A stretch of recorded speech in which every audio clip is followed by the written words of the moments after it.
علیکم ورحمۃ اللہ وبرکاتہ۔ محترم بھائی نے جو پہلی روایت لا تدعوا العشاء اس کے متعلق پوچھا کہ رات کا کھانا مت چھوڑو، جی کہ رات کا کھانا مت چھوڑو، ہاں مٹھی بھر کھجوریں ہی ہوں، اس لیے کہ اس کا چھوڑ دینا آدمی کو بوڑھا کر دیتا ہے۔ محترم بھائی یہ روایت تو ثابت نہیں ہے، یہ بہت زیادہ ضعیف ہے۔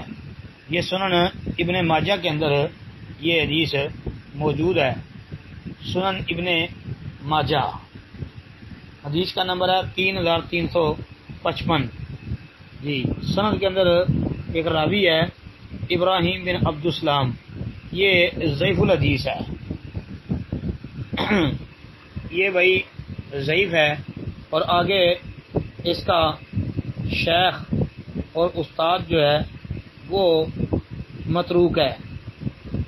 پھر اس کی ایک سند علامہ سیوطی رحمۃ اللہ علیہ نے العالی المصنوع کے اندر جلد 2 صفحہ 255 پر لکھی ہے، اور وہ سند بھی بہت زیادہ جو ہے گئی گزری ہے۔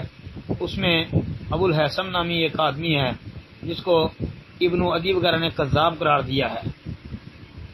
اسی طرح ایک اس کی سند جامع ترمذی کے اندر آتی ہے جی 1856 نمبر پر، جی اس کے اندر بھی 3 علتیں موجود ہیں۔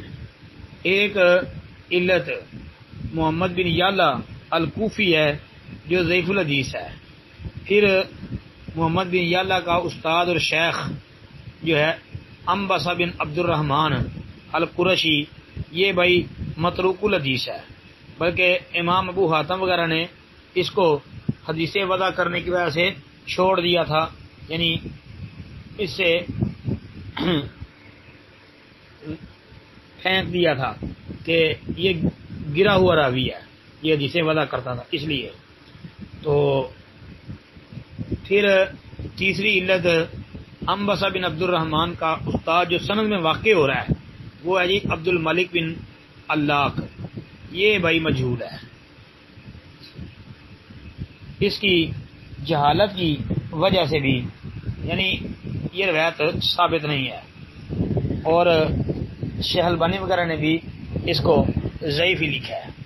تو بھائی یہ ان کتابوں کے اندر یعنی سنن ابن ماجہ میں ایک سند ہے، اس کے بعد سنن ترمذی کا حوالہ ہے، اور علامہ سیوطی رحمۃ اللہ علیہ کی العالی المصنوع کے اندر سے ایک سند جو انہوں نے نقل کیا اس کے اندر بھی کذاب راوی ہے۔ اس کے علاوہ جو ہے اس کی تخریج میں یہ بھی ہے کہ یہ روایت جو ہے یہ طبرانی اوسط کے اندر بھی موجود ہے، طبرانی اوسط میں جلد 6 صفحہ 350 اور حدیث کا نمبر ہے 6595۔ تو بھائی اس میں بھی وہی انبسہ بن عبد الرحمن ہی ہے، اور آگے جو ان مسلم لکھا ہے تو اس سے مراد بھائی وہی ہے جو مجہور راوی ہے ابن علاق۔ پھر اسی طرح حلیت الاولیاء کے اندر بھی جلد 8 صفحہ 214 پر موجود ہے۔ ایسے ہی مسند شہاب القزئی اس میں بھی یہ موجود ہے، حدیث نمبر 735 ہے، جلد 1 صفحہ 428 ہے۔ تو اس میں بھی وہ انبسہ بن عبد الرحمن ہے، اور آگے جو سند میں اس کا واقع استاد ہو رہا تھا عبد الملک بن علاق، یہ وہی ہے جس کو نام کو مختصر کر کے ان مسلم لکھا تھا حلیت الاولیاء اور طبرانی اوسط میں ان مسلم جو ہے اس سے مراد وہی عبد الملک بن علاق ہے جی۔ تو بھائی یہ روایت بہت زیادہ ضعیف ہے، ثابت نہیں ہے۔ السلام علیکم ورحمۃ اللہ۔